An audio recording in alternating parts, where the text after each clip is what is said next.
जय श्री राम। ग्रहों के राजा सूर्य देव जो कि प्रत्येक महीने अपना राशि परिवर्तन करते हैं, जिसको हम संक्रांति के नाम से जानते हैं। अब इस बार ये सूर्य वृषभ राशि में गोचर करेंगे, यानी अपनी उच्च की राशि मंगल की राशि से निकलकर अपने ग्रह जो इनको ये शत्रु मानते हैं शुक्र की वृषभ राशि में गोचर करेंगे, जिसको हम वृषभ संक्रांति कहते हैं। 14 मई से 14 जून तक सूर्य ग्रह का गोचर शुक्र की राशि में रहेगा।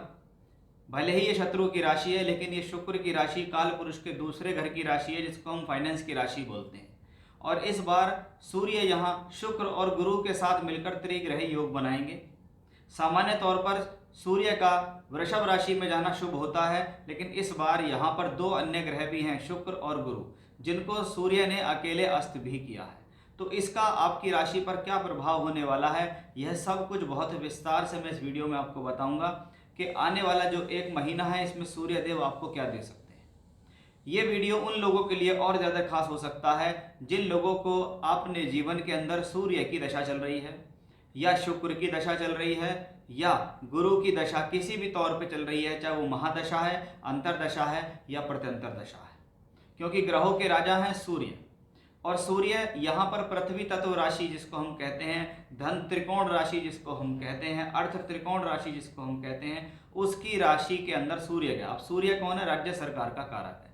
तो ये सभी लोग जिनका राज्य सरकार से संबंधित कोई काम है, राजनीति में वो लोग काम करते हैं, अधिकारियों से मिलकर काम है, सरकारी नौकरी से संबंधित काम है, किसी भी प्रकार का सरकारी क्रियाकलाप करने वाले लोगों के लिए ये गोचर लाभान्वित साबित हो सकता है।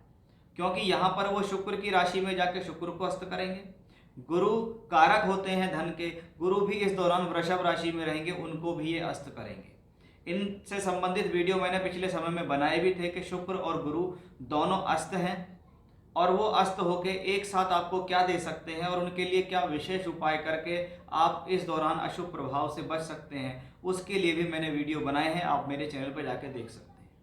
सूर्य ग्रह जिसको हम सम्मान का कारक कहते हैं, पिता का कारक कहते हैं, राजनीति का कारक कहते हैं, अधिकारी वर्ग, सरकारी नौकरी, मान सम्मान। अगर शरीर के पार्ट्स के बारे में बात करें तो हृदय, आँखें, बाल, त्वचा, पेट और हड्डी, इनके कारक ग्रह भी सूर्य ही माने जाते हैं। लेकिन यहाँ पर ये शुक्र की सुंदरता की राशि के अंदर प्रवेश करेंगे, यानी कहीं ना कहीं ये स्थिति शारीरिक रूप से तो ठीक ही दिखाई देती है, कोई बहुत बड़ी परेशानी की स्थितियां यहाँ नहीं दिखती हैं। अब शुक्र की राशि के अंदर सूर्य जाएंगे, जहां पर क्रमशः 3 नक्षत्र भी होते हैं। पहला नक्षत्र होता है कृत्तिका नक्षत्र, जो सूर्य का ही नक्षत्र है, फिर रोहिणी, फिर मृगशिरा, चंद्र और मंगल। यानी वृषभ राशि में देखें तो कहने को ये वृषभ राशि है, शुक्र की राशि है, लेकिन इसमें सूर्य, चंद्र और मंगल के नक्षत्र होते हैं, कृत्तिका, रोहिणी और मृगशिरा। अब आपकी कुंडली के अंदर कोई भी ग्रह अगर कृत्तिका, रोहिणी या मृगशिरा नक्षत्र के अंदर बैठा है या वृषभ राशि में बैठा है, तो आप समझ लीजिए आपके ऊपर उन ग्रहों का प्रभाव ज़्यादा होगा, या उनके अंदर बैठे हुए ग्रह की दशा चल रही है और सूर्य उसके ऊपर से निकल के जाता है, तो भी उसके ऊपर आपका प्रभाव ज़्यादा होगा। क्योंकि ऐसी स्थिति में सूर्य बली है, सूर्य को कोई प्रॉब्लम नहीं है, क्योंकि सूर्य अपनी सिंह राशि से अपने से दशम भाव के अंदर गोचर करेंगे। लेकिन शुक्र का और गुरु का अस्त होना कहीं ना कहीं समस्या को थोड़ा बहुत बढ़ा सकता है। उपाय स्वरूप यदि हम देखें तो ऐसी स्थिति में मैं कहता हूं कि बृहस्पति का बीज मंत्र जपना चाहिए, सूर्य देव की आराधना करनी चाहिए, श्री सूक्तम का पाठ करने से भी आपकी बहुत सी समस्याएं हल हो जाती हैं। तो अब हम देखेंगे कि एक महीने तक जब सूर्य यहाँ रहेंगे, 3 नक्षत्रों में रहेंगे, गुरु शुक्र को अस्त करते रहेंगे, तो ये एक महीने तक सूर्य की वृषभ राशि में जो वृषभ संक्रांति कहलाती है, ये आपकी राशि के ऊपर क्या परिणाम दे सकती है, उसके बारे में हम विस्तार तौर पे जानेंगे। क्योंकि सूर्य इस दौरान जिस राशि में प्रवेश करेंगे, ये महीना होगा ज्येष्ठ मास। ज्येष्ठ मास, ज्येष्ठ का मतलब बड़ा होना, और सूर्य जैसा ग्रह जब ज्येष्ठ मास में प्रवेश करता है तो कहीं ना कहीं जीवन में कुछ अच्छी ऊंचाई या अच्छी शुरुआत होने की भी स्थिति हम कहते हैं। ज्येष्ठ मास जो क्रम से देखा जाए तो हनुमान जी और भगवान शिव को भी प्रिय माना जाता है। तो ऐसी स्थिति में अगर हनुमान जी और शिव जी से संबंधित भी पूजा पाठ की जाए, उनके दर्शन किए जाएं, तो भी आपके लिए वह शुभ होते हैं। अब आइए जानते हैं कि आपकी राशि पर इसका क्या प्रभाव होगा, और इस एक महीने के दौरान ये सूर्य देव आपको क्या दे सकते हैं।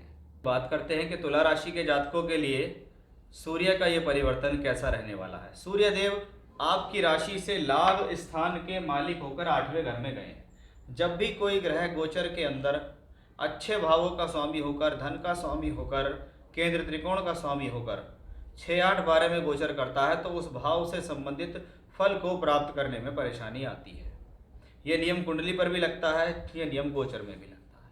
हमने देखा है कि राशि से 8वें घर का गोचर अगर सूर्य का हो तो इसमें कहा जाता है आंखों से संबंधित तकलीफ हो सकती है, त्वचा के रोग हो सकते हैं, बालों की कोई समस्या हो सकती है, शरीर में पित्त प्रकृति बढ़ सकती है, शरीर के अंदर ज्वर आ सकता है, ताप बढ़ सकता है, और ये मौसम भी इस तरीके का है तो ये स्थितियां आपको ज़्यादा जल्दी से पकड़ सकती है।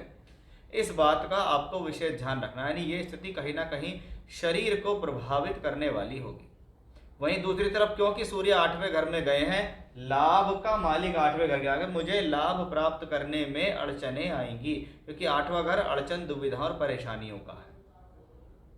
8वें घर में इस दौरान देखें तो शुक्र भी है, 8वें घर में इस दौरान देखें तो गुरु भी है। अब शुभ ग्रह है 8वें घर में है तो कोई बड़ी प्रॉब्लम नहीं है, क्योंकि दोनों शुभ ग्रह, दोनों ग्रहों का संबंध धन से है, शुक्र का भी और गुरु का भी, और वो दोनों बैठकर यहाँ देख भी रहे हैं।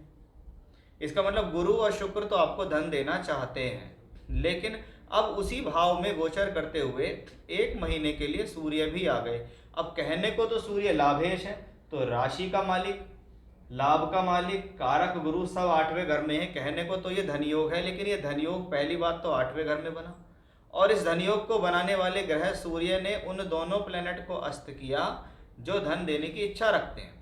यानी सीधी सीधी बात है, इस महीने कहीं ना कहीं आपके जीवन में फाइनेंशियली प्रॉब्लम आएंगी, या फाइनेंशियली क्राइसिस होंगी, या हाथ कुछ टफ होगा, या पूरा जो पैसा है वो खुल के नहीं आएगा, खिंचावट से संबंधित आएगा, क्योंकि 11वें का मालिक 8वें में है। पहली ही बात है कि जब लाभ का मालिक 8वें में गया, और 8वां घर क्या है, अड़चन, दुविधा, परेशानी। शुक्र भी वहीं चला गया, शुक्र राशि का मालिक है इसलिए स्वास्थ्य पर असर डालेगा। शुक्र 8वें में चला गया, फाइनेंस को देखता है। गुरु धन का कारक है, वो भी चला गया और उसे अस्त भी कर दिया।